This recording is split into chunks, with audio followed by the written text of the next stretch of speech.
Айгиз Баймөхәммәтов. Урам балалары.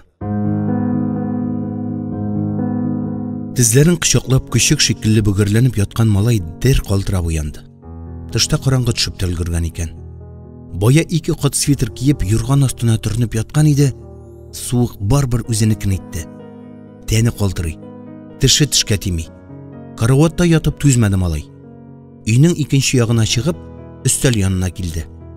2 стакан белән буш шешәдән башка бер нәрсә дә юк. Ул киштәләрне, тартмаларны ачып карады. Ичмасам, ярма ябрәр бәрәңге табылсачы. Ашыккан, калтырануыннан тынычлана алмаган малай жан ачуы белән «Әни, тагын эчәргә киткән» дип кычкырып елап җибәрде. Кала читендәге шушы агач йорттан кеше üzелми. Әнисенең шешәдәш дуслары өчен монда ише һәрчак шарачык. 2 ел элек Данилның әтисе үлгән иде. Кеше коткарам дип күлдә баткан. Әллә кайгысыннан, әллә ялгызлыктан әнисе ишүгә сабышты. Бер заман әллә нинди ят ирне ялып кайтты да, бергә яши башладылар. Әтисе дөнья куйганнан бирле Данил тыныч тормышны онытты. Тәмле аш авыз иткәне, җылы өйдә йоклаганы, яхшы кием күргәне булмады. Әйтерсең дә әтисе үзе белән бөтен котны алып китте. Туганнары да юк бу калада. Әтисе үләр алдыннан Үзбәкстаннан күчеп кайтканнар иде алар. Бөтен якын кешеләр шул якта торып калды. Булай булмый дип үз алдына сөйләнде Данил. Ничек тә өйне җылытырга кирәк. Шул ният белән ул тышка чыкты. Ихатаның теге бу ягына барып карады. Утын түгел чыра да юк. Шушы март айы тиз генә үтеп китми дип сукранды ул үз алдына. Җир кордан арынса көннәр дә аязыр. Өйдә дә шул тиклем салкын булмас иде. Ихатада бер нәрсә дә тапмагач Данил бакчага чыкты. Таптым дип куанды ул. Бакча уртасында үсеп утырган чыршыны күреп. Тиз генә агачның корган ботакларын сындырып алды да өйгә йөгерде. Шуннан ылыслы ботакларны ваклап, ипләп кенә мич эченә өйде.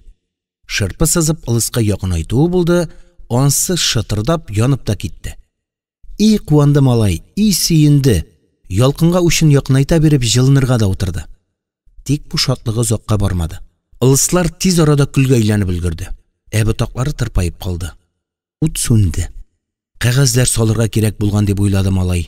Үй буйлап кәгазь эзләргә тотынды. Саргайып беткән гәзит тапты. Өстәл астында тузып яткан чүпрәк монда мичкә тыкты. Кәгазь янып китте. Ялкын чүпрәкләргә күчте. Сүнмә инде ут, сүнмә. Данил ышып беткән бармакларын җылтырга маташып, яна ялкынга кулын якынайтты. Учак бер дә дөрләргә ашыкмады. Иске мыскып пыскып, өйгә төтен таралды. Шул чак тышта кемнеңдер йөткергәне, берәүләрнең шаркылдап көлгән тавышы ишетелде. Ишек ачылып китте дә, кичке кунакларның йөзе күренде. Бусагада әнисе, үгиятисе һәм тагын 2 ират пайда булды. Нәрсә өйне төтенгә тутырып утырасың? Мич алдындагы Данилны күргәч тә, хуҗабикә тамагы ярылырда итеп кычкырып җибәрде. Кулыңнан бер эш килми, маңкы. Ашарга таптырудан башка бер нәрсә дә белмисең. Малайына җикеренә пимасын салып тормыйча әнисе түргә үтте. Кесәсеннән шешә чыгарып, шап иттереп өстәлгә куйды. Я, нәрсә карап торасыз? Исемләп чакырганны көтәсезме? Диде ул әшнәләренә. Бу мәҗлеснең ничек бетәсен Данил яхшы белә. Талаш, сугыш, барлы юклы стаканнарны вату, елаш сыкташ булачагы көн кебек ачык. Әни, ичмә инде. Ләззәтләнеп аракы куя башлаган хатынны бу ачуландырды гына. Урыныннан сикереп торды да улының якасына ябышты. Син генә кургыр миңа акыл өйрәтмәсәң иде. Әнисенең пычранып көрәккә әйләнгән куллары малайны шул тиклем кысып алды, җибәрергә дә уйламый. Синең өчен генә күпме сүз ишеттем, беләсеңме?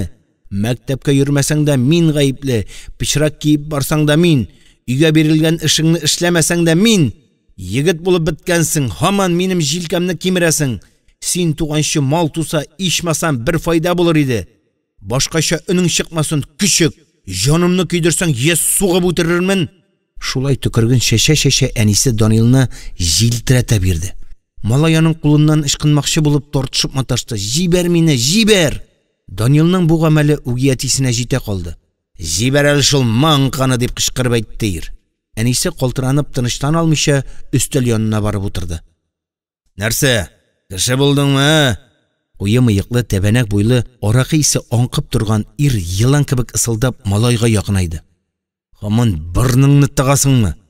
Теге чакта да эшне син быздың, сволочь. Нинди эшне? Үзең беләсең. Исәргә салышма.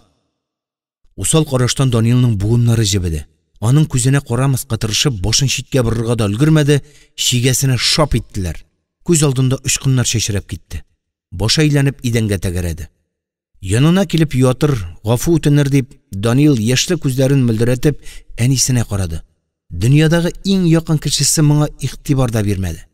Ярый җаным, кызма дип иргә әйтте дә, аны өстәл янына чакырды. Үги әти тынычланырга уйламады. Нәрсә бишәләр кебек мышнап ятасың? Нүкә тор! Каты куллары белән Данилның тирсәгеннән эләктереп, аягына бастырырга маташты.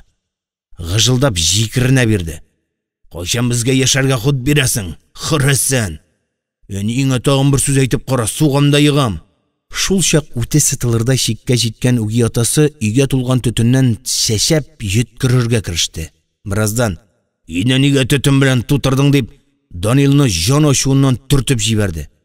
Булай да юньле ризык күрмәгәнлектән ябыгып, хәлсезләнеп беткән малай очып барып төште. Ирнең бу тикле шашуын күреп, әнисе тынычландырырга тырышты. Ярый, җитте. Иртәгә үзем иманын укытырмын әле дип, ирнең аркасыннан сөйеп алды. Утыр инде, утыр. Ох, маңкы. Мин сине тегенең өчен никогда не прощу дип сөйләнә бирде аракыдан шашынган ир. Бигрәк өйне төтөнгә тутырган. Бер нәрсә дә күренми. Ут куйма. Тавык кебек күшексен әйдә. Без үлмәбез. Менә бу бөҗәк иртәгә үк катачак. Нинди зыяным тиде сезгә? Дип ишетелер-ишетелмәс кенә пышылдады малай. Мин бит җылынырга гына теләдем. Эш кешеләрнең шаркылдап көлүе, бер-берсе белән ярыша бәхәсләшүе, Данилны мыскыллап телгә алулары бергә буталып малайның башында кайнады. Өйдә суык, төтендә таралмый, тешләре тешкә тими, дер калтырап, идәндә ята бирде ул. Түзә алмады Данил. Караватка түшәк урынына җәелгән курткасын киде дә урамга чыкты. Ишек алдына чыккач, шишкән иреннәрнең сызлавын киметер өчен карны учына йомарлап, авырткан урынына басты. Тәне тоташтан сызлый. Данил бәләкәй чактан йолдызларны күзәтергә яратты. Аларның исемен дә, ничек урнашканнарын да яхшы белә. Буларны әтисе өйрәтте. Әле дә үзен тынычландырырга теләгәндәй күккә бакты. Ләкин анда бер йолдыз да күренми. Күк гөмбәзен кап-кара куе болытлар каплап алган. Алар өйдәге төтендәй һичбер кайчан таралмас сыман тоелды аңа. Әллә туташ дөньяның мише төтенле инде. Бу уй малайның башына үзеннән үзе килде. Данил ихатадан чыкты да күп катлы йортлар ягына юнәлде. Әнисенең аны җан көченә җилтерәтүе, үги әтисенең таштай каты куллары белән дөмбәсләүе һаман да күз алдыннан китмәде. Караңгы төндә кая, кемгә барырга? Бу сорауга ул җавап таба алмады әле. Айгиз Баймөхәммәтов. Урам балалары. Икенче бүлек. Данил төне буе йоклый алмады. Моңа кадәр аңа урамда кунарга туры килгәне юк иде әле. Ни хәл итәсең? Башка чара юк. Өеннән чыгып киткәч тә 5 катлы йорт подъездына килде. Иң югары катка күтәрелеп, туңы биткән кулларын батареяга терәп җылытып алды. Сөякләргә бераз җылылык йөгергәч, кәефе күтәрелгәндәй булды. Тышта бер адәм заты да күренми. Башына әллә кире кайтыргамы дигән икеле уй килде. Теге эшкечеләр янынамы? Юк. Аш тамагым, тыныч кулагым нәрсәгәдер үз итми аны үги әтисе. Теге көнне соң әнисе исерде дә бер нәрсә белмей йоклап китте. Үги әтисе Данилга йокы бирмәде. Малай инде шырым итә башлаган гына иде, алҗыган ираны көчләп дигәндәй караватыннан торгызды. Әйдә, сине сугышырга өйрәтәм, диде ул исе дә китми. Данил ничек кенә каршы турып карамасын, теге барбер үзенекен итте. Имеш, боксер итмәкче була малайны. Йодрыкларын төйнәп берничә тапкыр мичкә сугып алды. Шуннан кабатларга кушты. Кул авырта, ошамый миңа бу бокс дип карышты малай. Әгәр куркак икәнсең, хәзер үзеңә сугып карыйм дип янады ир. Исерек кешенең башында нинди уйлар барлыгын белеп булмый. Шуңа шүрләде Данил. аның кушуын үтәмичә чара калмады. Мишкә кат-кат суга торгач бармаклары кана бетте. Әти, улы куаныч белән сөйләнә бирде. Мин барда өйрәнеп кал, аннары үзең бөтенесен дә тукмарсың. Икенче көнне дә шул хәл кабатланды. Бармаклары сыдырылып күгәреп беткән иде Данилның. Исерек ир тагын күнекмә эшләтергә булгач, малай каршы торды. Нигә мин исәрсыман мичне тукмарга тиеш? Кулларым сызлый, башкалай итмим. Бу сүзләр йорт хуҗасын ачуландырды гына. Күп уйлап тормый малайның җилкәсеннән җилтерәтеп тутып алды да, ялан аяк көенә тышка куып чыгарды. Каршы сүз әйтеп маташа, küçük.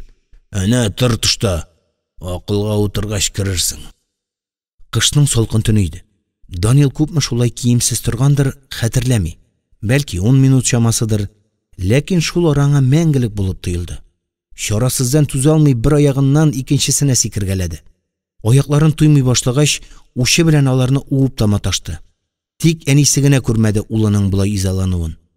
Ул күптән исереп йоклый иде. Күпмедер вакыт үткәч, үги әтисе ишекне ачты. Арыды Данил мондый мыскыллаулардан. Әгәр өенә кайтса, теге исерек ир аның башыннан сыйпап торырмыни? Малай батареяга сыенып, өйеп кына киткән иде, подъезд ишегенең шапылдап ябылуына дертләп уянды. Өскә күтәрелгән тавыш ишетелде.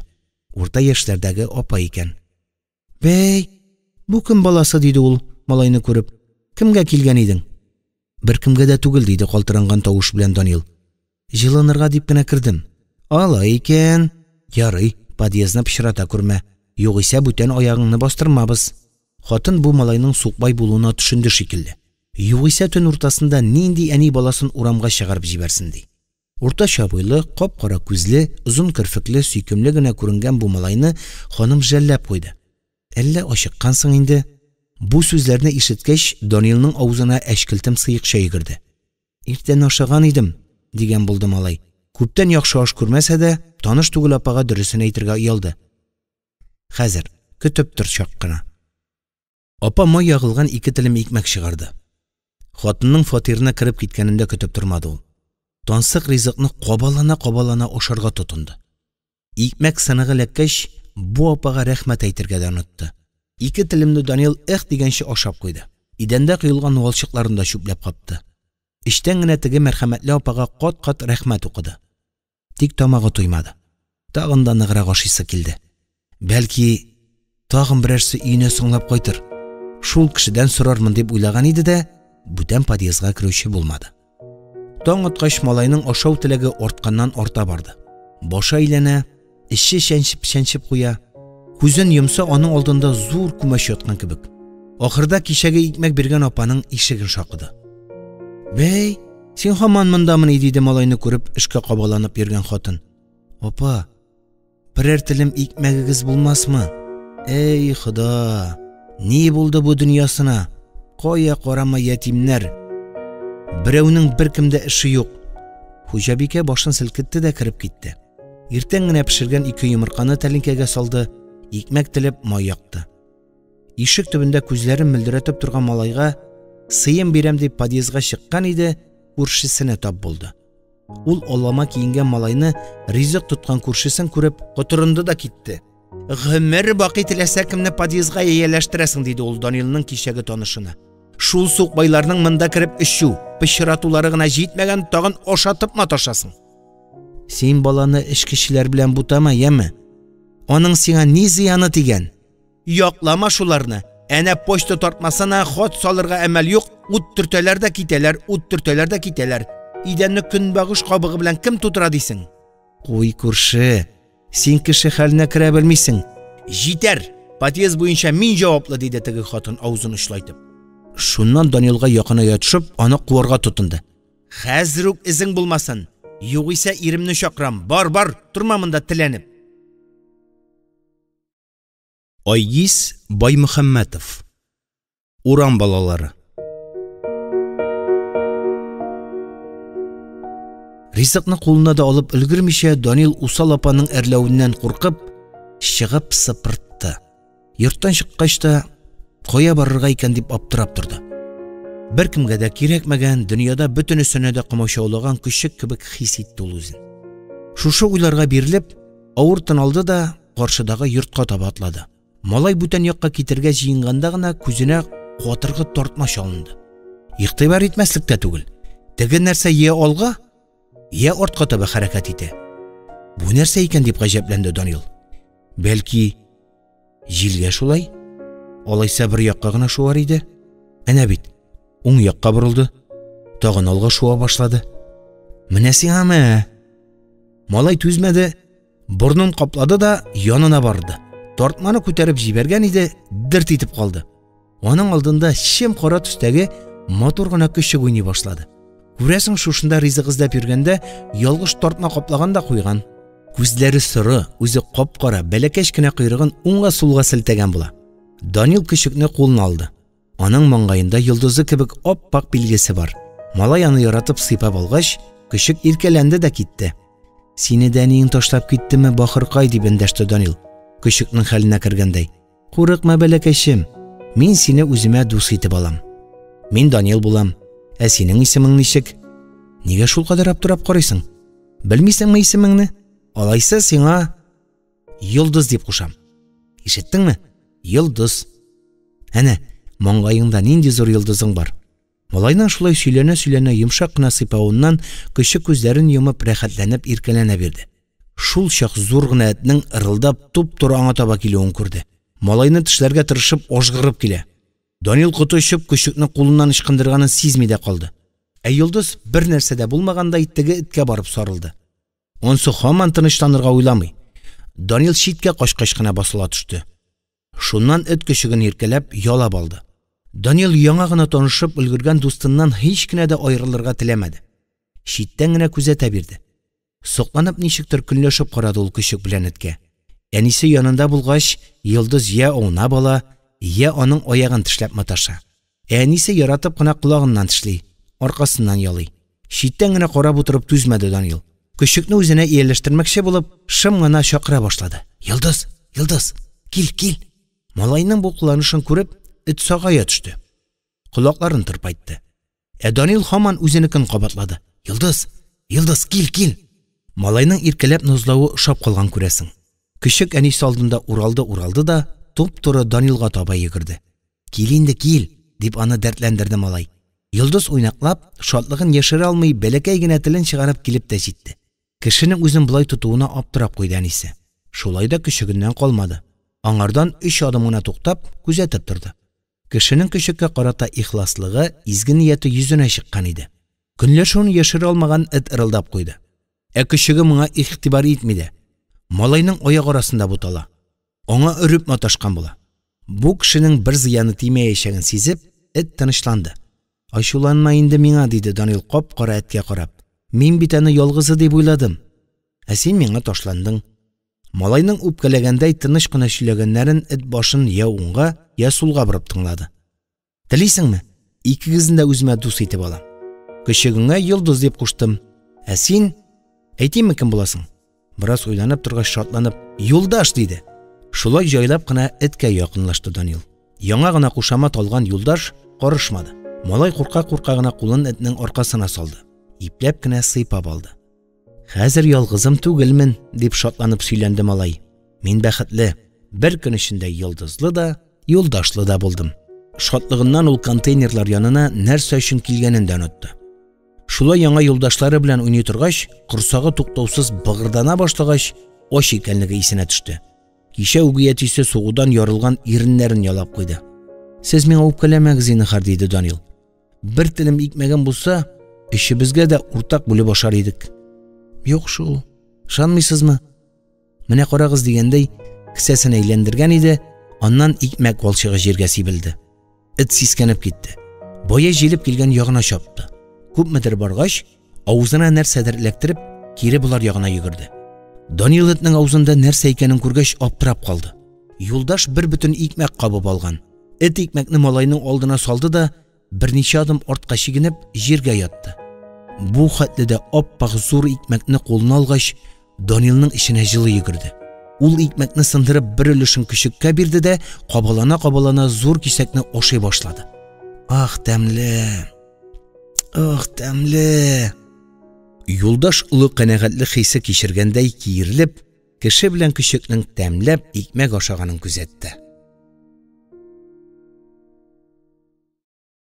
Айгиз Баймөхәммәтов. Урам балалары. 3-нче бүлек. Данилның күптән инде туйганчы уйнаганы юк иде. Ике яңа дусты белән рәхәтләнеп, йорт тирәли йөгереп кинәнделәр. Эт кешегенә ярып, сабыйлар шакуанып, малай тирәсендә бөтерелде. Туры килгәндә аның битендә ялап алды. Бийек йорт алдындагы мәйданчыкта тиргә батып куыша торгач, Данилның тамагы кипте. Су эчәсе килде. Тик аны кайдан алырга? Кибеттә берәү дә бушка бирмәс. Әгәр берәр фатирга ишек шакып караса, шул ният белән малай юлдашны йолдызын яртып беренче подъездга таба атлады. Йорт эченә керергәме, юкмы дип икеләнде ул. Ишек янына килеп җиткәч. Бүген иртәнгенә теге йорттан ничек куылуын исенә төшергәч, авыр ютәлләде. Подъездның ишегенә үрелгән иде, каршысына ниндидер кыз йөгереп килеп чыкты да, ялгыш малайга бәрелде. Ой, гафу итегез, диде сулукай уңайсызланып. Сезнең бер нинди дә гаебегез юк дигәндәй, Данил ихлас елмайды. Чибәркәйнең төс башына шундук игътибар итте малай. Гүзәл шәшкә кебек күренде аңа бу кыз. Кыз ишек төбендәге көчеккә сокланып аңа омтылды. Йолдыз алдына чүкте дә аны сыйпарга тотынды. Кара әле нинди матур. Кыз куанычын яшермәде. Бу синең көчегеңме? Әйе. Данилның җавабында ниндидер горурлык бар иде. Исеме Йолдыз аның. Ул чынлап та Йолдыз, шундый сөйкемле. Кызыкай көчекне җылы сүзләр белән назлады. Шуннан малайга борылды да, көчегең белән таныштырдың, ә үзең белән юк, диде көлемсерәп. Данил булам. Ә син? Ләйсән. Сиңа ничә яшь? Миңа 13. Кызларның яшен сорарга ярамый, Ләйсән көлеп җибәрде. Ярый, әйтим, миңа да 13. Шулай көтмәгәндә ишек төбендә таныштылар. Яңа чираткан кызга нинди сорау бирергә дә белмәде Данил. Моңа кадәр кызлар белән танышканы юк иде. Югалып калды. Ләйсән көчекне үз итте. Җибәрергә дә уйламый. Уйнавын белә. Ә Йолдыз сикергәли, нәзек тавышы белән өреп маташа. Син аңа якынрак иел әле, дигән булды Данил, акыл өйрәтеп. Ә ул синең битеңне ялаячак. Теле йомшак, бәбәйләрнеке кебек. Ләйсән көчек белән уйный бирде. Ә Данил сиздерми генә кызны күзәтте. Ниндидер яңа хисләр аны чулгап алганын үзе дә аңлап җиткермәде. Ничектер йөрәк тирәсен рәхәт җылылык кытыклаган кебек. Көчекнең ашыйсы киләдер, диде Ләйсән хәстәрлек күрсәтеп.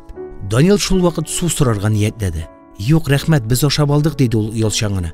Менә су булса, шәр идек. Мин дә этем дә, көчегем дә сусады. Әйебезгә кадәр әле атларга да атларга. Ләйсән йөгереп кирип китте. Күп тә үтмәде, су алып чыкты. Тәүдә үзе белән алган тәлинкәгә кыеп, Йолдызның алдына куйды. Көчекнең кинәнеп су ялаганын күреп, койрыгын булгап Юлдаш килеп җитте. Банкының яртысында калганын кыз малайга бирде. Ләйсәннең көчеккә карап күзе кызды. Хәзер үзенең фатирына алып кайтырга риза иде. Тик хуҗасы бар шул. Ахырда кыз сорамыйча булдыра алмады.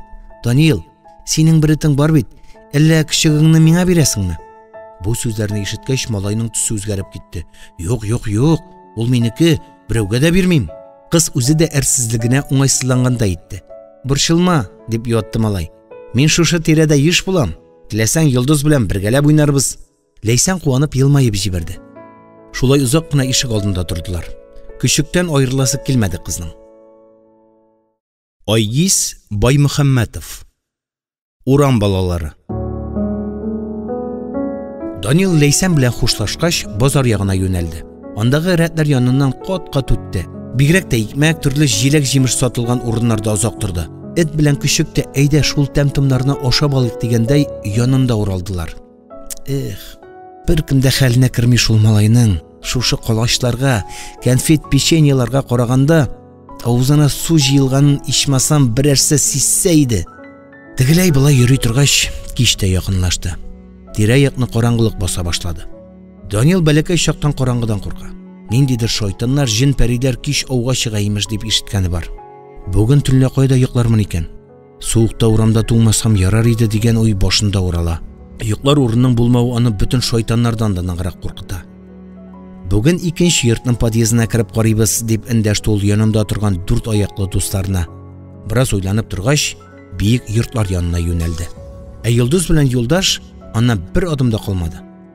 Караңгы тыкрыктан китеп барганда, артыннан 2 кеше ияргәнен сизеп калды Данил. Күздән яздырмакчы булып, уңга да борылып карады. Әмма тегеләр бер дә калырга уйламый. Куркуыннан малайның йөрәге дөпелдәп тибәргә кереште. 20 метрлап чамасы ераклыкта 2 малай ярып килә. Данил адымнарын шәбәйтсә, алар да тизрәк атлый. Куркуыннан тиргә батты. Йөрәге атылырдай булып тибә. Качарга. Тиз генә күшекне кулына алды да җан фарманга йөгерергә тотынды. Юлдаш таны узып китеп алга чапты. Тукта дидем, тукта! Хәзер аягыңны сындырам! Куучыларның сүзләрен ишеткәч, Данил тагын да кызурак йөгерә башлады. Әтегеләр туктарга уйламый да, җилдерәгенә «Тукта! Тукта!» Ах, каһәрең! Шушы якларын начар белә шул Данил. Бер нәрсәгә дә карамыйча алга йөгереп, капкага килеп төртелермен дип уйламаган иде дә. Ике яктан биек йорт, алда койма. Малайның буыннары калтырый. Куркуыннан елар чиккә җитте. Теге эзәрлекләүчеләр шунда ук куып тотты. Үзләре олама киемдә өс башлары сәләмә. Берсе куып җиткәч тә туктап тотырмыйча җан ачуыннан Данилга сукты. Малай тәгәрәп барып төште. Күшек тә шилдап тәгәрәп китте. Бәләкәчнең елавын күреп, кара эт ырылдап тегеләргә ташланды. Икенчесе тәбәнәгә кулына таяк тоткан икән. Эттән куркып аны таягы белән куып маташты. «Этеңне тый, этеңне!» диде зонрагы, ялварганда итеп. «Ал дидем кәнтәеңне!» Данил Юлдашны тынычландырырга тотынды. «Җитәр, Юлдаш. Юлдаш, җитте. Тынычлан». Зур батырлык күрсәткәндә Юлдаш өрде дә Данил янына ук килеп басты. «Мин сезгә нәрсә эшләдем?» диде Данил аптырап. «Нигә без әйткәндә туктамадың?» Озыны малай ягына якыная бирде. Сүзгә таяк тоткан тәбәнәге дә кушылды. «Син нәрсә эшләп йөрисең безнең территорияда?» Данил ни дип җавап бирергә дә белмәде. «Я ярый, шүрләмә, әйт. Нәрсә өчен монда килеп чыктың?» «Өйдән чыгып киттем», диде ул кулын селтәп. Бу сүзләрне ишеткәч, озын малай куанычын яшерә алмады.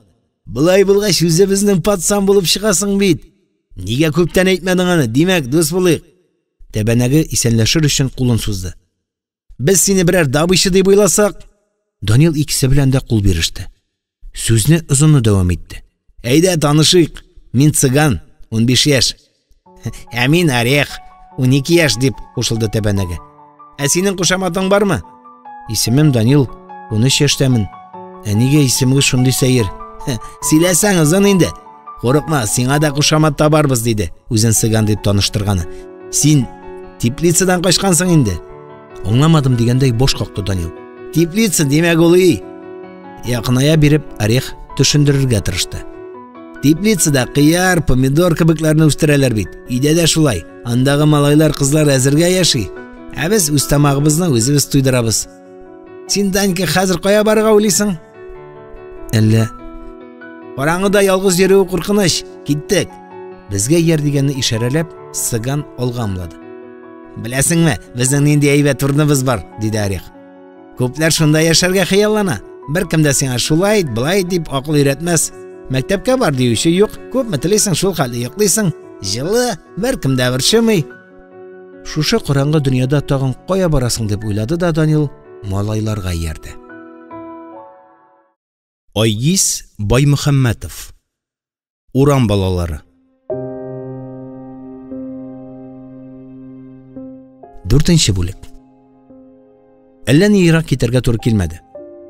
Бер-ике биек йортны үттеләр дә 5 катлы йорт алдына килеп бастылар. Цыган тирә-ягына каранды. Күрәсең, кемдер күреп калмасын өчен шулай сак кылана.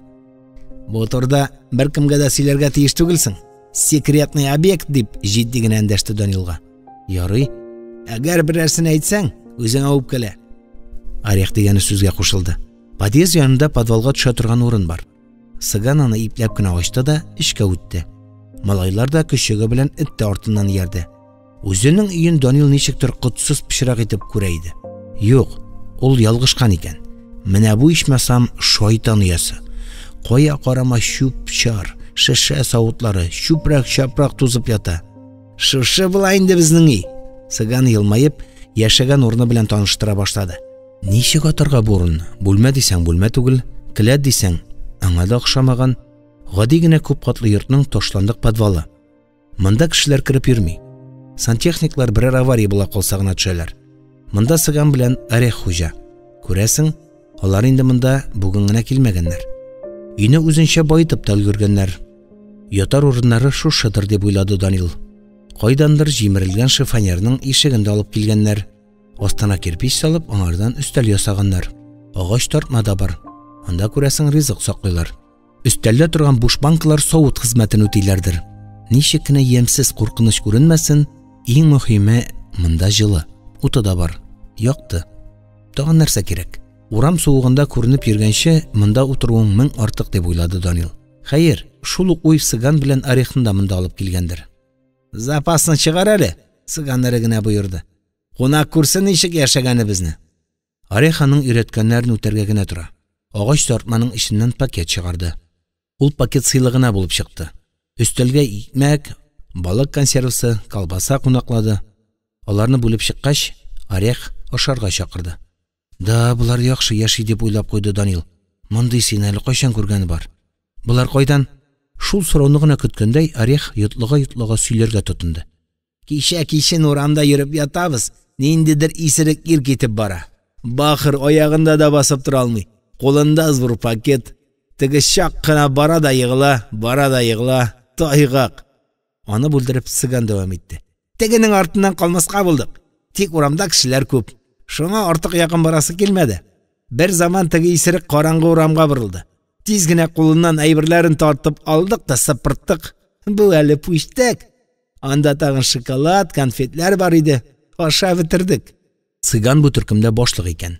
Беренчедән ул иң өлкәне, икенчедән яшәүнең рәтен-чиратын бүтәннәрдән яхшырак белә. Ни дисәң дә, өйдән бүген чыгып киткән кеше түгел. Аларның гаиләсенә килеп кушылуы Данилның күңелен күтәреп җибәрде. Күмәк яу кайтарган диләр бит. Бергә булгач күңеле дә җиңелрәк тә булыр. Тик этләрне генә шатмады Сыган. Ярар, кешегә кирәк ди. Зур эт нәрсәгә? Артык тамак. Ул бит һава сулап кына тук булмый. Тагын бер сәбәп бар. Сыган этләрне яратып бетерми. Беренче класста укып йөргәндә урамда эт талаган. Күршеләрнең эте тик томалдан ябышып, аягының итен умырып алган. Озак кына йөри алмыйча азапланган. Шуннан соң Сыган этләрне күрә алмас булган. Теге нәрсәне чыгармыйсыңмы? Диде ул Орехка. Үзең әйтмәдең бит. Хәзер без аны. Орех яна тартмага үрелде. Күпмедер чыккач, ялтыр шиша китереп чыгарды. Аны улы куаныч белән бер кулыннан икенчесенә сикертеп, малайлар алдына куйды. Тышта ышып кителде. Әйдә җылынып алыйк. Оракы күргәч тә Данилны нәрсәдер шиметеп алгандай булды. Күп күрде инде ул шундый шишәне. Хисапсыз бәлә, кайгы китерде инде ул йортларына. Әле килеп яңа танышлары шуны эчәргә үгетли. Юк, малайлар, мин эчмим. Данил кырт кисте. Сыган аптырап карап куйды. Кит, юкны сөйләмә. Әллә бер дә эчкәнең юкмы? Юк, эчмәдем дә, эчәсем дә килми. Аны эчкән кеше акылын югалта, күргәнем бар иде. Орех та үгетләргә тотынды. Ул сиңа гына шулай күренә, Данил. Мин дә тәүдә шулай дип уйлый торган идем. Данил күпме генә карышса да, тегеләр барбер күндерде. Берне генә йотып кара, аның начарлыгы юк. Күңелең күтәрелеп китәр дигән сүзләр белән кыстадылар малайны. Шул сасы суны кеше нәрсәгә эчәдер? Мин булдыра алмыйм. Сасы булса борныңны тымала биш. Әйе, аракыны авызыңда тотма, йот та куй. Тәүге тапкыр эчү күңелне булгандырып җибәрде. Әче су авызны яндырып төшеп китте. Җирдәге иң тәмсез әйберне авыз иткәндә чиркынып җиргә төкерде. Бүтән эчмим дисә дә тегеләр үзенекен талкыды. Тәүге тапкыр шулай була инде. Менә икенчесен эчсәң. Айгиз Баймөхәммәтов. Урам балалары. Утыра биргәч, егетләрнең кәефе тагын күтәрелеп китте. Аларның бигрәк тә Данил хакында күбрәк беләсе килә. Ул ничек бар шулай сөйли бирде. Башка вакыт булса, бәлки, уялып дөресен әйтмәс иде. Аракы эчкәч, әллә кыюланды, әллә теле ачылып китте. Бу малайлар яхшы тормыштан качып, подвалга килеп кермәгәннәр икән. Аларның да үз хәсрәте, үз сызланулары бар. Һәр кемнең үз тарихы. Мин детдомнан качтым. Орех авыр күрсенеп куйды. Айдан артык чыгып киткәнеме? Әле һаман таба алмыйлар. Нигә качарга булдың соң? Дип төпшенде Данил. Өлкән малайлар тукмый. Орехның сөйләвенчә, анда ул кадәр үк начар да түгел. Ашаталар, киендерәләр. Җылда йоклыйсың, тик күңел тынычлыгы гына юк. Ансы һәр кеше өчен иң мөһиме. Орех детдомга 1 ел элек барып эләккән. Әтисез үскән малай. Әнисен төрмәгә утыртканнар. Орех дигән кушаматны өлкән малайлар аңа шундый уйлап тапкан. Башы зуран. Үлкәнрәкләр аны күрә алмый. Яныннан үткән сайын башына сугалар. Тө, сен бит Орех дип мыскыллыйлар. Еш кына берәр нәрсә урларга кушсалар, Орех яшырак булгач аңа төрле задание бирелә. Әйткәннәрен үтәмәсәң билгеле, башына эләгә. Орех Кәтлитне үлеп ярата. Хәер, аны яратмаган кеше бар микән? Шул ризыкны биргән көннәрен түземсезлек белән көтеп ала балалар. Орех та тик ана шул бәхете һәркемгә дә тими. Өлкәннәр тартып ала. Ашамлыкны үз кулларың белән тотып, башлык калып барга кушалар. Бары аның тәмле исе генә ушыңда кала. Бер көнне Орех мәктәптән барысыннан да алданрак кайта. Караса, тәрбияче һәр өстәлгә ашамлыкны бүлеп салган. Кәтлит тә бар. Бу юлы түзәрлек хәле калмаган. Азак туктамалачагын белсә дә, Кәтлитне ашарга тотына.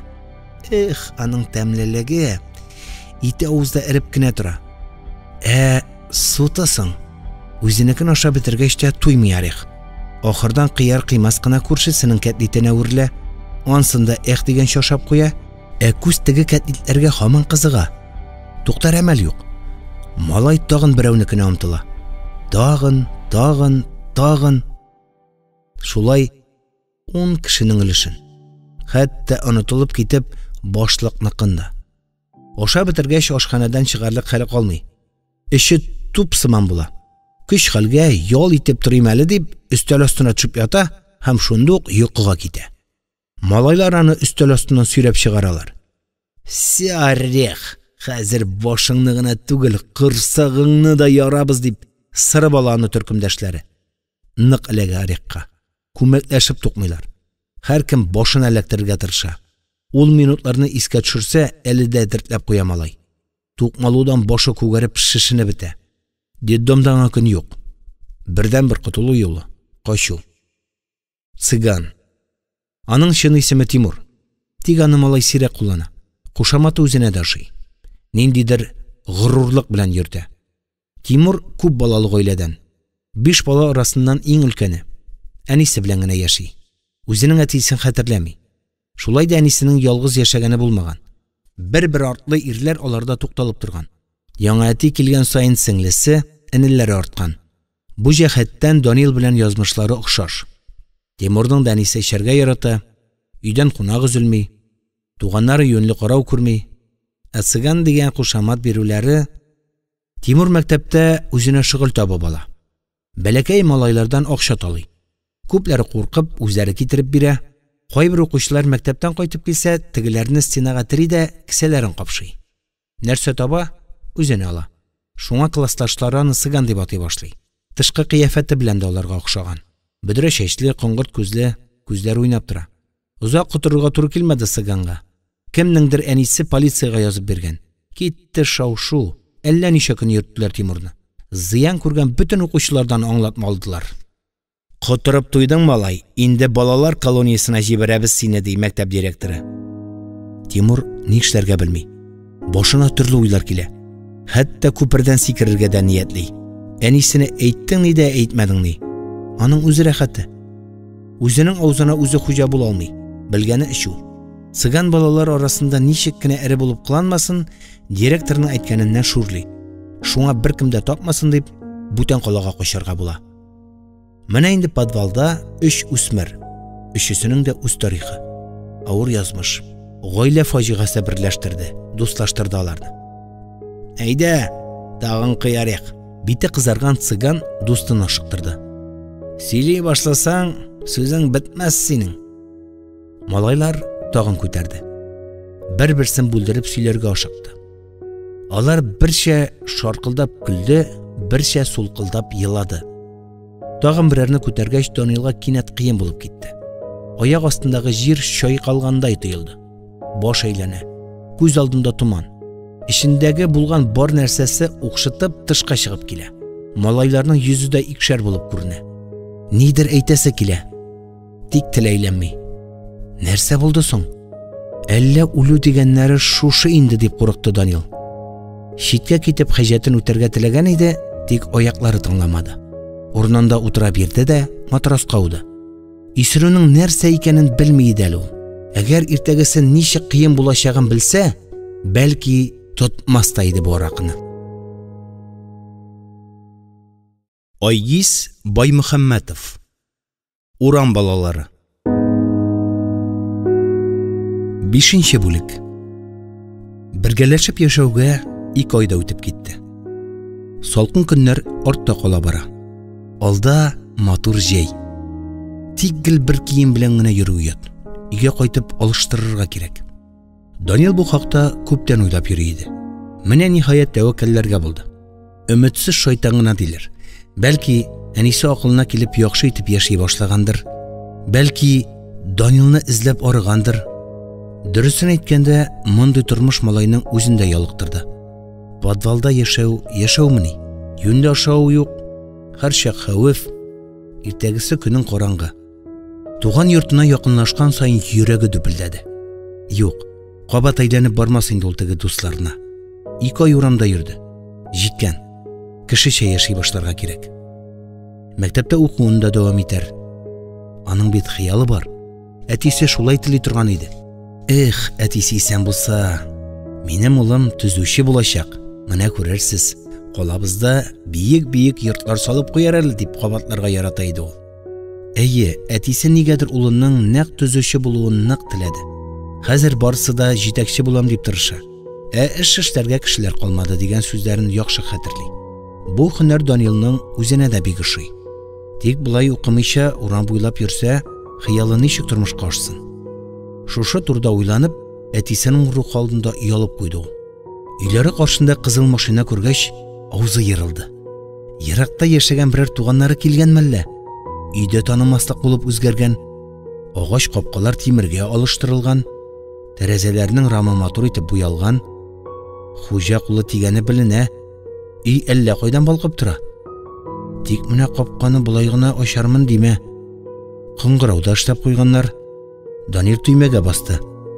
Якын кешесе белән күрешүгә әзерләнеп, өстендәге киемен ипләп куйды. Тырпайган чәчен тигезләп маташты. Сезгә кем кирәк? Алдында дәү гәүдәле бөтенләй ят ирне күргәч, малай аптырап калды. Мин үз өемә килдем. Әнием кайда? Данил эшкә үтәм дип үрелгән иде дә, теге ир кулын аркылы куйды. Бу йортны без сатып алдык. Алар күченеп китте.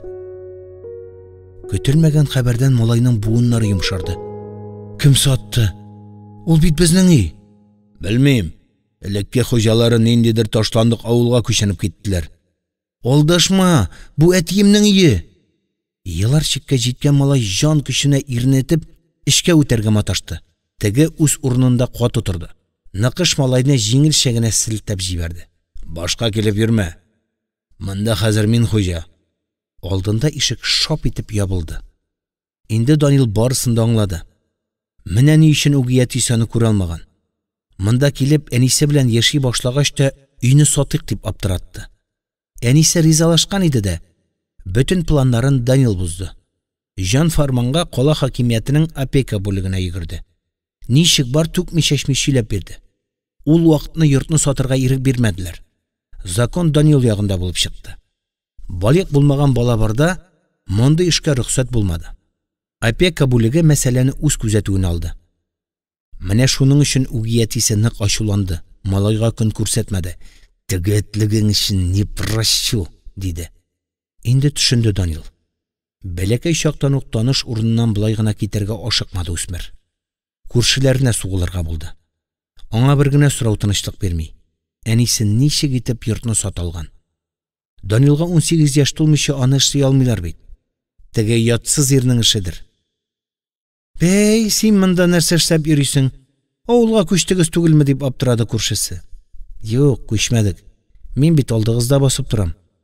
Күршесе шәйгә чакырды. Сөйләшеп утыргач, эшнең ничек килеп чыгуын Данил яңа аңлады. Имеш, малай астма белән авырый. Калада тына була дип табиптан белешмә алганнар. Баланың саулыгын саклау өчен һавасы чистарак берәр авылга күчәргә киңәш язган булганнар анда. Менә шушы белешмә буенча опека йортны сатырга рөхсәт биргән. Янәсе Данилның саулыгы өчен борчылганнар. Шулай итеп каладагы өйне сатканнар. Аның акчасын нәрсә эшләткәннәрдер, билгесез. Күз буяу өчен бәлки ташландык авылдан берәр тавык китәгедәй йорт алганнардыр. Калган акчасын илгеле инде. Шуга. Юк, Әнисенең башына мондай хәйлә килмәс иде. Теге ирнең генә хөсетлеге бу. Тәү күрүдән үк үз итмәде Данил шул ирне. Кулы тулы накол киде, төрмәдә утырган икән. Шул йортны өчерү өчен генә ияләшкәндер. Әнисен нык жәлләп куйды малай. Тузакка эләккән куян сыман тойды ул иң якын кешесен. Юк, әнисе өйне сатмаган. Алданган дип үз алдына сөйләнде. Данилның кәефе кырылды. Күрәсең, үз нигезенә кайтырга язмаган. Алга табада подвалда яшәргә туры киләчәк. Малайлар ясында бәйрәм гөрли иде. Ара калганнар. Син кайда югалып йөрдең? Диде Сыган. Өемә кайтып килгән идем. Безнең менә нәрсәбез бар. Орех гадәттәгечә мактануын белде. Үзем уйлап таптым. Карасаң, малайлар тик утырмаган. Өске катта яшәгән әбидән орех кастрюль сорап торган. Без яңа күршегез. Беренче катта торабыз. Әле тулысынча күченеп бетмәдек дип алдаган ул карчыкны. Тегесе шанып кастрюлен биргән. Малайларга шул җитә калган. Тиз генә сатып алыр кешесен дә тапканнар. Өчсезракка җибәргәннәр әлбәттә. Мәгәр бер утырып алырлык булган. Айгиз Баймөхәммәтов. Урам балалары. 6-нчы бүлек. Көн сайын ниндидер хәйлә корырга, тамак туйдыру чарасын табырга Нужа үзе куша. Әле Орехның кесәсендә бер сум акчасы бар. Аңа гына нәрсә аласың? Иң күбе бер кап шырпы. Шул бер сумны ничек арттырып була икән дип озак уйланып ятты ул. Кинәт башына бер уй килде. Ул урыныннан сикереп торды. Малайлар, бер шәп идеям бар. Әгәр мин әйткәнчә эшләсәк, бүген байыбыз. Цыган да Данил да аңа сәерсенеп карап куйды. Мөгаен берәр кешенең янчыгын шәлдерергә кушадыр дип уйладылар. Хәер, кеше әйбернең май сөртүдән башкасын белмиләр дә алар. Моның өчен миңа бер бит кәгазь ручка кирәк дип сүзен дәвам итте Орех. Сездән шулай берләр калганы миннән. Нәрсә? Акча ясарга булдыңмы әллә? Диде Цыган күлемсерәп. Күрерсез, мин кушканны алып килсәгез. Кәгазендә ручкында табу кыен булмады. Малайлар моны дигән шишләде. Урамда уйнап йөргән малайлардан сорадылар. Ул барысын да чыгарып бирде. Бу кирәкле әйберләрне алдына китереп салгач, Орех шатлыгыннан учын кауды.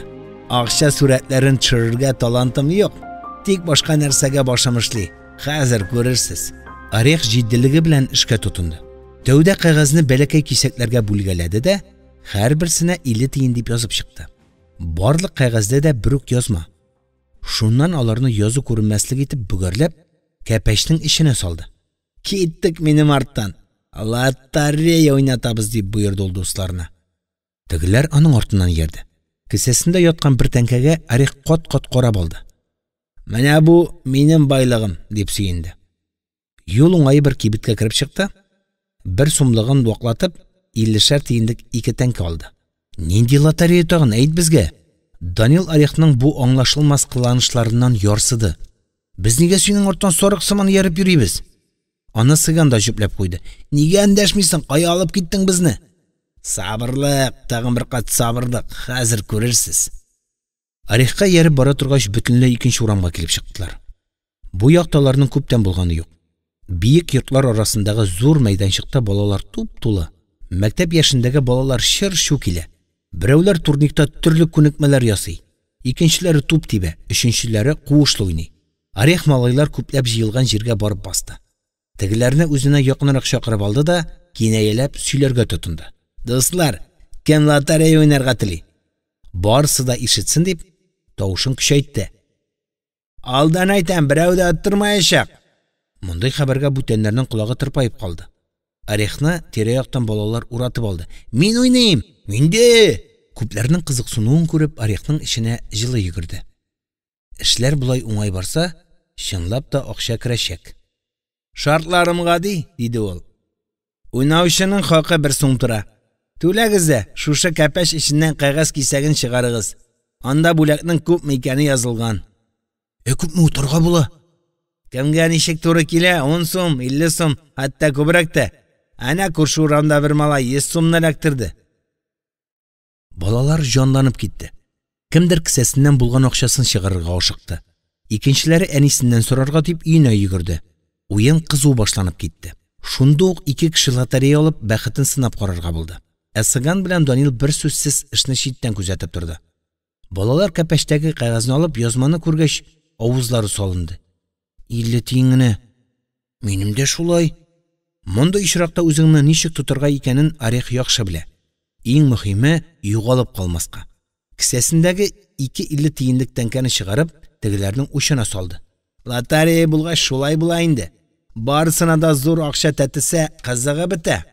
Кайсыгыз иң бәхетле кеше икән бүген? 50 сум әле менә шушы кәпәштә ята. Я? Кемгә кирәк ул акча? Һәркем үз бәхетен сынап карарга тели. Берсеннән берсе кызыгып лотерея алалар. Кайберләре хәтта 5-әрне алды. Аругына чират җыелып китте. Бу күренешкә Орехның да, дусларының да күңеле бермә-бер күтәрелде. Кәпәштәге 40-ка якын кагаз кисәге юк булды. Аны сатып алган һәркем бары бер язуны күрде, 50 тиен. Олдан вәгъдә ителгән 10-50 сумда күренмәде. Сыган дустына пышылдады. Тизрәк таярга кирәк. Алар шулай итте дә. Хәзер киләбез дип алдашып, табаннарын ялтыратты. Алданганнарын аңлаган балалар үзара сукранып калдылар. Малайлар Орехны мактады. Менә ичмасам синдә баш. Каян уйлап таптың аны? Әйтмәдә, юкка гына Орех димәгән нәрсине, төп башына утырттың манкаларны. Бу акчага нәрсә алачакларын малайлар яхшы белә. Клей. Шул нәрсәне озак исәми турсаң, теләк артканнан арта. Аның белән бөтен дөньяң онытыла. Ашыйсы да килми. 2 көнлек кенә туйганчы иснәгәннәр иде аны. Кичә дә шуны ничек табарга дип баш ваттылар. Тик бер нәрсә дә килеп чыкмады. И ошулары килде шуңа. Хәтта үзара талашып беттеләр. Ә бүген ничек уңай килеп чыкты? Бүген әйдә сарысын алыйк әле, диде Сыган. Аның күк тышлысы әйбәтрәк, исе дә яхшы. Сарысын иснәсәң баш ныграк авырта. Җитмәсә тамак төбе әшетеп этләтә. Орех аны куәтләп куйды. Әйе, мин дә шуны әйтергә тора идем. Клей белән ничек эш итү юлын малайлар хәзер яхшы белә. Остардылар. Беренче кагыйдә. Полиэтилен капчык белән клейне бер кибеттән алырга ярамый. Сатучылар шундук аларның токсикоман икәнен аңлап, бер нәрсә дә бирми куып чыгарачак. Полицейский чакыруы да бар. Булай нәрсә өчен аласың дип сорасалар, әтиемнең туфлиенең табаны аерылды дип алдаячаклар. Капчыкны инде бүтән кибеттән алачаклар. Әнә шулай хәйләкәррәк булсаң, барысы да килеп чыга. Бүген дә малайлар шулай итте. Бер тюбик клей, 3 полиэтилен капчыкны бер бәләсез алдылар. Юлда килгәндә Орех сәер итеп сүз башлады. Егетләр, мин үземә накыл кышлатырга телим әле. Көтелмәгән хәбәргә дуслары аптырап куйды. Ансы сиңа нәрсәгә кирәк? Кулыма 13 санын эшләтәм. Ул бәхетсезлек билгесе дип дәвам итте Орех. Үземне белгәннән бирле гел бәхетсез мин. Ник берәр яхшы кешенең баласы булып тумадым икән? Бәләкәй чактан бирле изаланам. Куй, юкны сөйләмәле. Данил аны тынычландырырга маташты.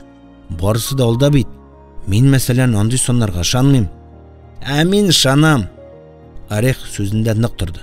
Менә кайсы бер илләрдә биек йортларда 13нче кат юк. Фатирларга да андый сан бирелми. Ничек инде алай? Менә шулай. 12нчедән соң 14нче кат башлана. Бәхетсезлектән курыкканга шулай итәләр. Мин курыкмыйм, ирәндем инде. Шуңа накыл кышлатам. Айгиз Баймөхәммәтов. Урам балалары. Подвалга кергәч малайлар ишекне нык итеп бикләде. Янәсе бүтәннәр үтә алмасын. Һәркем үз урынын алды. Орех һәрберсенең полиэтилен капчыгына сыек клей салып чыкты. Берсеннән берсе узып иснәргә тотындылар. Тәүдә сәер ят күренсә дә, Данил да җайлап күнде бу шөгыльгә. Менә әле дә бер тутырып сулавы булды, шунда ук тәне буйлап эсселек йөгерде. Аяклары җибеде. Күз алдында әллә нинди төрле чәчәкләр күренде. Тәүдә ул ракета сыман җирдән аерылды да өскә очты. Җир аңардан ераклашып, бәләкәй нокта булып калды. Җиңел һәм рәхәт аңа. Менә ул йолдызлар яныннан очып үтә. Аста кешеләр нигә мәшәкатьләнеп яши икән? Белсәләр иде мондый тормыш барын. Кешеләр меңәр ел буе шишалмаган серләрне дә төшенде ул хәзер. Әллә нинди ачышлар башка үзеннән үзе килә. Аны аңлар өчен шундый биеклеккә күтәрелергә кирәк. Йолдызлар янына. Калтыранып, дертләп уянып китте Данил. Бу халәтеннән элеккеге тормышына кайту яман авыр икән шул. Күпме шулай таш идәндә яткандыр, белмим. Башы шаулый, тамагы кипкән, җитмәсә, йолдыз үзенә урын таба алмый, шәбәләнә. Нигә алай кылана икән?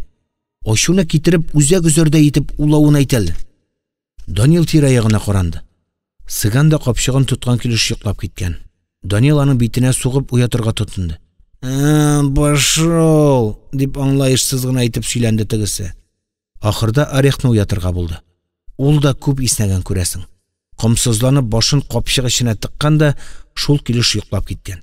Чәчләре клейга ябышып өлгергән. Шуңа авырга туры килде. Эй, Орех, уян! Ләкин дусты бер сүз дә эндәшмәде. Йөзе күм-күк булган. Данил аны җилтерәтеп карады. Тагын битенә суккалады. Тик Орех бер өндә чыгармады. Орех, җитәр, кыланма, тур, дип кабатлады Данил. Җавап булмады. Аптырагач аның күзләрен бармагы белән ачты. Орехның күзләре өскә таба тәгәрәгән иде. Нык йоклый күрәсең. Битен тотып карады. Суынган. Җитмәсә, этнең улавы күңелгә шом өсти. Бәлки шулай каты йоклыйдыр. Кулагын куеп йөрәген тыңлады. Типми. Данилның коты очты. Башына иссе капты. Йөзе кәгазь сыман ап-ак әйләнде. Кычкырам дисә тавышы чыкмый. Коткарыгыз! Орех үлгән! Дип җан көченә сөрәнләде. Күз аллары томаланды. Нәрсә эшләргә белми урамга йөгереп чыкты. Табиблар, полицейскилар ничек килеп җиткәнен дә ачык хәтерләми. Алары малайлардан җентекләп кат-кат сораштылар. Передоз, диде ак халатлы хатын. Орехның гәүдәсен алып китәргә булдылар. Данил соңгы тапкыр аның йөзенә карыйм дип үрелгән иде, дирт итеп китте. Мәетнең битен ниндидер вак бөҗәкләр сырып алган. Алар шул тиклем күп, кара яу булып артканнан арта бара. Бу нәрсә? Кайдан ул, дип аптырады Данил. Күрмисеңме? Битләгән бит, диде Сыган.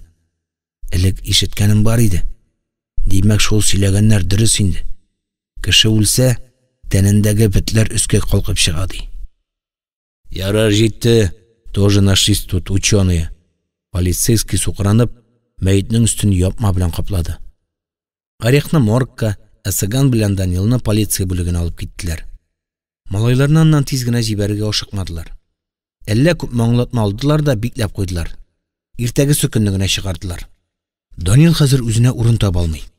Бигрәк жәл шул Орех. Үземә накол кышлатам. 13 санын дигән соңгы сүзен исенә төшерсә, тыела алмый, күзләреннән яшьләр ага. Сыганның да күңелендә тыныч түгел. Ул өйрәтте бит Орехны клей иснәргә. Әгәр өйрәтмәгән булса, әйе, рәхәт кебек иде башта. Ә хәзер нәрсә белән бетте бу шаяру? Тәртип сакчысы каты сөйләште. Детдом белән бәйләнешкә керербез. Күмене алар кайгыртыр. Шуннан малайларның яшә урынын язып алды. Әниләренең исемен дә белеште. Көтегез. Сезне тагын чакыртачакбыз. Доигрались. Кире теге подвалга кире булманы. Ишеккә инде ача алмаслык итеп зур йөз агылганнар. Алга таба нәрсә эшләргә, нәрсәдер уйлап чыгарырга Орех та юк. Үз өйләренә кайтырга ярамый. Полиция килеп тинкәгә тиешәк. Бәхетләренә күрә ярый әле җәй башланып тора. Автовокзалдан ерак түгел зират бар. Ул борынгы. Күптән инде анда җирләнмиләр. Соңгы тапкыр сугыш чорында госпитальдә ярадан үлгән солдатларны күмгәннәр. Ә хәзер калада ул ташланды урын. Шунда куыш корып яшәп торырга булдылар. Данил тәүдә ризалашмый, карыша бирде. Тик Сыган барбер күндерде. Үзеңә кара, иңә кайтсаң полиция килеп колониягә алып китәчәк. Ә монда тыныч, бер кем йөрми. Үлгәннән түгел, тердән куркырга кирәк. Тирә-яктан иске калайлар, такталар җыеп үзләренә урын әтмәләделәр. Тәүдә куркынычрак тоелса да, атна үткәч өйрәнделәр. Мондаларны кем тапсын? Зират эчендә эзләп йөрергә тәртип сакчыларының 7 ятып бер төшенә кермидер әле. Малайлар бер-берсе белән узак сөйләшми йөрде. Әйе яки юк дип кенә аңлаштылар. Юк, дошманланмады алар. Якын дустның көтелмәгән үлеменнән хушларын гына җыя алмадылар. Бар табигать яшеллеккә күмелә башлаганда үлеп ята әле. Икесе дә үзенә гомерлек сабак алды. Бүтән клей дип авыз ачмаска. Нинди шаян, елгыр малайны сузып салып куйды. Сыганның да, Данилның да әле яшисләре килә. Ничек кенә кыен булса да. Айгиз Баймөхәммәтов. Урам балалары. 7-нче бүлек. Бүрене аягы туйдыра дип юкка әйтмиләр. Үз көнен үзе күреп яшәгән малайлар бу кагыйдәне яхшы аңлый. Яшәгәч, төрле хәлләргә каласың. Теләнә белер өчен дә зур осталык кирәк, хәтта талант дияргә дә ярый. Данил да шул нечкәлекне яхшы үзләштерде. Йөргән таш шомара инде. Ишек алдында кулыңны сузып торып кына кесәгә акча тулмый. Хәйләкәр шәп психолог булырга кирәк. Иң элек бик кайгылы йөз ясыйсың. Күзләреңдә хәсрәттән менә яшь тамырга әзер тора. Мондый кыяфәткә керү сырын Данил яхшы белә. Ул тормышындагы иң кайгылы мәлне исенә төшерә. Әтисенең үлемен. Бу фаҗигале генә булган дип үзен эчтән ышандыра. Зинһар өчен ярдәм итегез. Минем ашыйсым килә. Иң мөһиме сөйләүдән туктамаска. 2 көн бер нәрсә дә ашамадым. Апа, зинһар өчен. Хатын-кызлар жәлли белә. Ирләр акча чыгарып бирми. Моны Данил күптән сынады инде. Бүген көн уңышлы башланып китте. Сыганында нәрсә кыландырадыр, Данилның эшләре көйле. 1 сәгать эчендә 100 сум чамасы җыеп алды. Мул табыш, бәйрәм бу. Тик бер ябык кына ирнең читтән аңа текәлеп карап торуы сагайтты. Бу абый еш кына йөри бу автовокзал янында. Абый автовокзалга бер кирде, бер чыкты, биразга югалды да янә күренде. Ят ир Данилны читтән генә күзәтә. Шулай да озак түзмәде, туп-туры кулын сузып торган егеткә килде. Хо, сәлам, брат. Хәлләрең ничек? Ул әллә кайчаннан танышсыман Данилны кочаклап алды. Сез кем? Көтелмәгән очрашуга егет сагаеп калды. Теге ир күптән дустын очраткандай сары тешләрен күрсәтеп елмайды. Нигә танымыйсыңмы мине? Юк. Бер дә исемә төшерә алмыйм. Данил ничек кенә тырышмасын, барбер бу кешенең кем икәнлеген хәтерли алмады. Куе кара мыеклы, үзе ябык, озын гәүдәле ир. Өстенә уңа беткән күлмәк кигән, үтүкләнмәгән чалбар, лупага охшаган зур йомры күзлек. Юк, кемлеген белми Данил бу кешенең. Бәлки, кем беләндер бутыйсыздыр мине, диде ул, котылырга тырышып. Ир барсын да әйтеп салырга ашыкмады. Кесәсеннән прима тәмәкесе чыгарды. Дай в зубы, чтобы дым пошел. Нәрсә? Ят кешенең нәрсә сораганын малай тиз генә төшенмәде. Шырпың бармы? Зажигалкаң гына, диде Данил. Булсын. Данил кесәсенә кулын тыкты. Зажигалкасы юк. Сул кесәсен капшап карады. Анда да юк. Башка кесәләрен дә караштырды. Ярый җыелган акчаларын эчке кесәсенә яшергән иде. Үзе дә аптырашта калды. Боягына кесәмдә ята иде. Теге ир шаркылдап көлеп җибәрде. Шуннан үзенең кесәсеннән кызыл зажигалка китереп чыгарды. Шушы нәрсә сиңа танышмы? Данил үз әйберенең әле генә килгән кешенең кесәсенә ничек барып эләккәненә аптырап калды. Ул минеке бит. Д дип язып уелган язуы бар, дип әйтүдән башка чара тапмады. Ул сиңа ничек барып эләкте? Фокус-мокус. Иртәмәксен кабызды. Мөгъҗиза бу. Данил исәр түгел бит. 5 минут элек кенә зажигалканың кесәсендә ята иде. Һәм менә сиңа ниндидер көч белән башка кешенең кесәсенә килеп кергән. Менә ичмәсәм фокус. Бу абый гади кеше түгел. Берәр гилләсе бардыр. Абый, сәреңне аш әле, ничек эшләдең? Данил тынычлана алмады. Барысын да тиз генә беләсе аңлыйсы килде. Алдында ниндидер шарлатан түгел, фокусник тора бит. Әйдәсең, зажигалканы кирәк сеңә сал. Данил яңа әйберләрен әйләндереп карады да чалбарының уң кесәсенә салды. Кесәсе тишек түгел икәнен тикшерде. Кабаттан капшап карады, зажигалка үз урынында ята. Инде күрсәт, дип елмайып эндәште. Ир тәмәкесен ыргытты да читкә китте. Бер 5 адым үткәч кире борылды. Малайны тәүге күргәндәй кочагын җәеп исәнләшергә тотынды. О, сәлам, брат! Данилны кочаклап аркасыннан сөйеп алды. Хәлләрең ничек? Малай ирнең бу кыланышына сәерсенеп карап куйды. Зажигалканы ничек алырга уйлыйсың соң? Диде көлемсерәп. Кесәңне кара. Мыеклы абый мут елмайды. Данил кесәсенә үрелде. Уң ягын карады. Сол ягын? Зажигалка юк иде. Ничек инде? Малай аузын ачып сүзсез калды. Абый тагын күлемсерәде. Фокус дидем бит. Фокус, макус. Шул чак Цыган килеп чыкты. Бер нәрсә дә электр алмаган күрәсең. Йөзе буйык. Даниил әле генә ниләр күргәнен сөйләргә тотынды. Мин сезне күптән күзәтеп йөрим. Ир тагын тәмәкесен кабызды. Малайларга да берәрен сүзде. Былай елгыр малайларга охшагансыз. Шуңа килеп танышырга булдым. Исемегез ничек? Цыган үлкен кеше буларак таныштыруны үз өстенә алды. Мин Цыган булам, бу Данька. Без күптәнге дуслар. Сез кем? Косой диләр. Погонялым шулай. Чын исемем Илдар. Тик исемем белән берәүдән дәшми. Дус булыйк дигәндәй, Косой егетләрнең кулын кысты. Тагын бер фокус күрсәтәсеңме? Даниил һаман бая күргәннәреннән тынычлана алмады. Күрсәтермен. Теләсәң өйрәтермен дә. Чынмы? Алдамыйсыңмы? Алдамыйм. Малайлар яңа танышуга шат иде. Шулай булмыйча. Нинди кызык кеше бит. Җитмәсә өйрәтәм ди. Абый артык сөйләнеп бармый. Җитди кешегә охшаган. Шулай да һәр сүзен игътибар белән тыңлыйсы килә. Сез кайда яшисез? Фатирдамы? Дип төпченде Косой. Фатирда түгел, шушы тирәдә йоклап йөргән урыныбыз бар. Даниил башын игән килеш җаваплады. Аңлашылды.